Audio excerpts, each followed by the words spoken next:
Hello and welcome to Hope and the Magnolia. This is my first episode and it's a Q&A.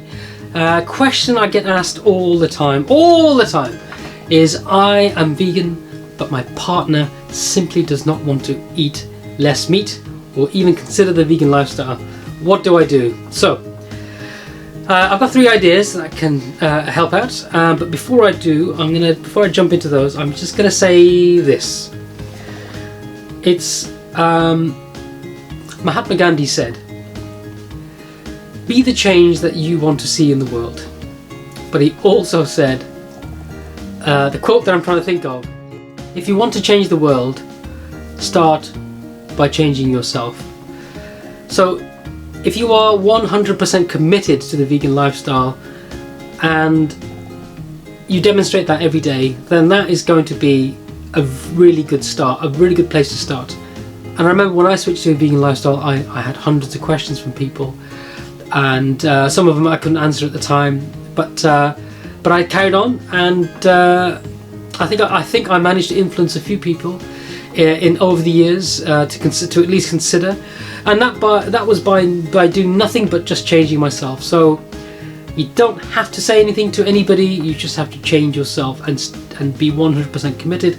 Right, having said that, here are 3 things that you can do to maybe gently influence people around you to kind of consider the vegan lifestyle. So number 1, film and TV is a very powerful medium and it packs a real powerful punch.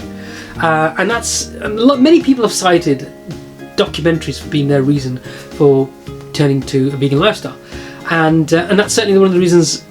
What's tipped me over the edge was watching a documentary on YouTube, and when I saw the popularity and I saw the groundswell, and I realised I wasn't alone. I wasn't the only one who's feeling like this, and I felt like there was like-minded people out there, and I thought the time was right. So there are lots of documentaries you can watch if you're subscribed to Netflix. There's Cowspiracy, there's What the Health, Forks Over Knives, and there's a brand new documentary coming out next week, in fact, on Netflix called The Game Changers, which has been produced by Arnold Schwarzenegger, James Cameron and Jackie Chan, and it talks about competitive athletes, top level athletes, and how they've thrived on a plant-based diet and how well they're doing on a plant-based diet.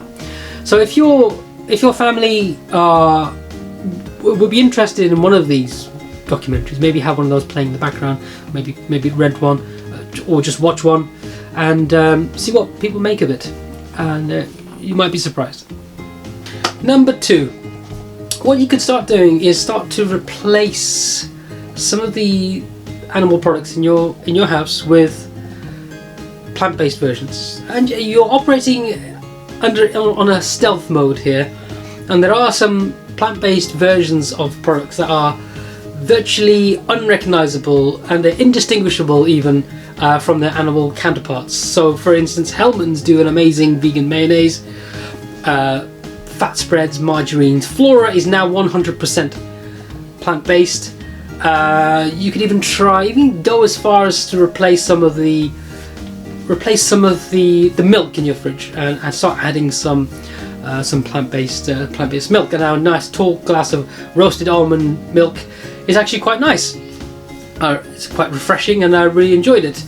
In tea, what I found was oat milk was a very good replacement. So there are lots and lots of products out there today that weren't available, say 3-4 years ago, that you could start to introduce. So number 3, just simply start cooking more vegan vegetarian meals, but without depriving anybody of anything. What you're doing is, let's say you're having a meatless Monday, and even on a meatless Monday you could be cooking a plant-based burger or a plant-based hot dog. I had one last week and it was absolutely amazing from Valoroso Lounge. I highly recommend them. But if you don't want to cook plant-based meats, you could make a pie replacing the minced beef with lentils or soya mince. There's some fantastic recipes out there. You could make bakes. You could make a Thai curry with roasted cauliflower. And how does that sound? Lentil darga dal. rice. You could try some of my very versatile vegan smoky barbecue beans, or my mushroom pie recipe.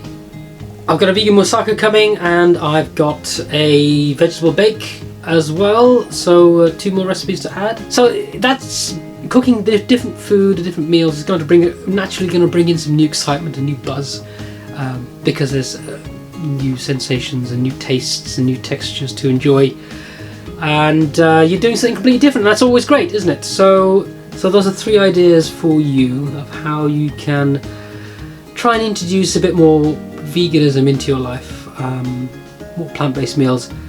I hope those help. If you've got any ideas or suggestions, leave them in the comments below, and maybe they'll be able to help somebody. Hopefully you like the video, and if you do, give me a thumbs up, and maybe you'd like to consider subscribing, and join us over at www.hopewithmagnolia.com, and I'll see you again in the next one. Thank you very much. Goodbye.